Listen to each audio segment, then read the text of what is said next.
সালে যখন আমার বয়স 12 বছর, ক্লাস 7-এ পড়ি, তখন আমার বিয়ে হয়ে যায়।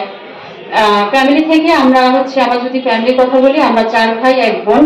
তো আসলে ছোটবেলা প্রত্যেকেরই স্বপ্ন থাকে পড়াশোনা করবে, নিজের একটা পরিচয় তৈরি করবে, পরিশেষে হয়তো ফ্যামিলির জন্য কিছু করবে এবং দেশের জন্য কিছু করবে। তো সেই সুযোগটা আমার হয়ে ওঠে না, আমাকে আসলে বিয়ে দিয়ে দেওয়া হয়।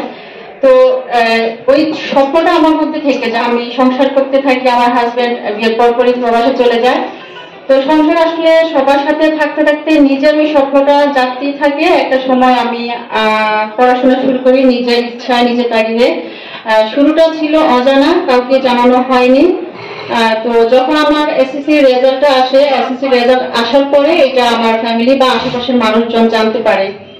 তো সেই তখন থেকে আসলে তারপর আমার ইন্টারে অ্যাডমিশন নেওয়া। এর মধ্যে আমার আসলে যেটা এসএসসি করার আগে আমার মেয়েটা হয়ে যায়। তো তাকে নিয়ে সংসার, শ্বশুর শাশুড়ি, হাজব্যান্ড সবাইকে নিয়ে আমার পড়াশোনার যাত্রা শুরু।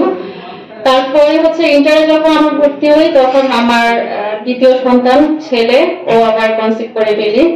তো তারপরেও আমি ওকে নিয়ে যখন ওর ডেলিভারি হয়, তখন আমার ইন্টার ফাইনাল পরীক্ষাটা আমি দেই। তো তখনও মোটামুটি আলহামদুলিল্লাহ ভালো। এর মধ্যে আমি বিভিন্ন কারিগরি যে শিক্ষাগুলো ছিল, ধরেন কম্পিউটার কোর্স বা গ্রাফিক্স, মাঝে মাঝে এগুলা বিভিন্ন প্রশিক্ষণগুলো আমি নিয়ে থাকি। তো আসলে এর মধ্যে আবার আমি বিউটি কোর্সটাও নিয়েছি নিজের উদ্যোগে। তো আসলে শেষ পর্যন্ত যে একটা সেলুন দিব, আমার আর্থিক সহযোগিতা ছিল না। তো না থাকার কারণে আসলে আমি আর সেলুনটা শুরু করিনি, ওই জায়গায় আপাতত স্টপ। তো পরবর্তীতে যেহেতু আসলে আমরা আর্থিক সাপোর্টের জন্য আগাতে পারি না, তখন আমার মনে হইলো যে আসলে আমি কি নিয়ে করতে পারি শুরু। নারীদের তো আসলে হয় না যে হাজবেন্ডের কাছ থেকে টাকা নিব, যে আমার এই জায়গায় টাকার প্রয়োজন, ওই জায়গায় টাকার প্রয়োজন। আসলে সব সময় যে হাজবেন্ডের কাছ থেকে সাপোর্ট নিব, এটা আসলে হয়ে ওঠে না। হয়তো তারা তাদের জায়গা থেকে দিবে, আমাদেরও একটা বিবেক বলতে কথা থাকে। তো সেই জায়গা থেকে আপনি কি কাজ করেছেন, ধরেন আপনি কি করেছেন, সেখান থেকে অত্যাচারীরা দেখে উৎসাহিত। আমি সেটাই এখন আসতেছি ম্যাম স্যার। তো তখন আমি আসলে কি করবো বলে, তখন যেহেতু আমার টাকা পয়সা সাপোর্টটা নাই, তখন আমি অনলাইন বিজনেসের একটু চিন্তা ভাবনা করতেছিলাম। তো যেহেতু আমাদের চাঁদপুরের বাসা, বাংলাদেশের জিআই পণ্য ইলিশ। তো আমি একটু চিন্তা করলাম যে টাকা বা কি বলে ইনভেস্ট ছাড়া কিভাবে কি শুরু করা যায়। তো তখন আমার মনে হইলো যে আমি তাহলে ইলিশটা নিয়ে শুরু করি। তখন আমার আসলে অনলাইনে একটু প্রচারণা ছিল, যেহেতু বিভিন্ন কোর্সগুলি করেছি। তো সেই জায়গা থেকে কিছু কিছু মানুষের সাথে আমার অনলাইন পরিচিতিটা একটু ভালো ছিল। যেহেতু আমি বললাম যে আমি বিউটি কোর্সটা করছি, তখন ঢাকায় গিয়ে করছি। তো চাঁদপুরের বাইরে অন্য জেলার মানুষদের সাথেও আমার কিছুটা পরিচয় ছিল।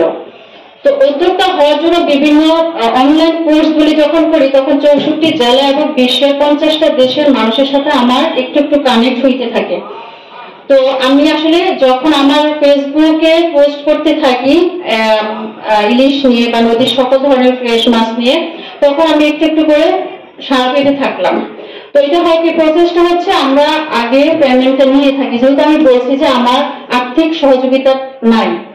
তো সেজন্য আমি ওই অনলাইনে ইলিশটা দিয়ে শুরু করে এখন মোটামুটি সারা বাংলাদেশে এবং বিশ্বের 50টা দেশে আমি ইলিশ এবং নদীর সব ধরনের মাছ নিয়ে বিনা পুঁজিতে কাজ শুরু করি, এবং আলহামদুলিল্লাহ এখন মোটামুটি ভালো চলতেছে। খুব ভালো একটা প্রসার এবং প্রচার।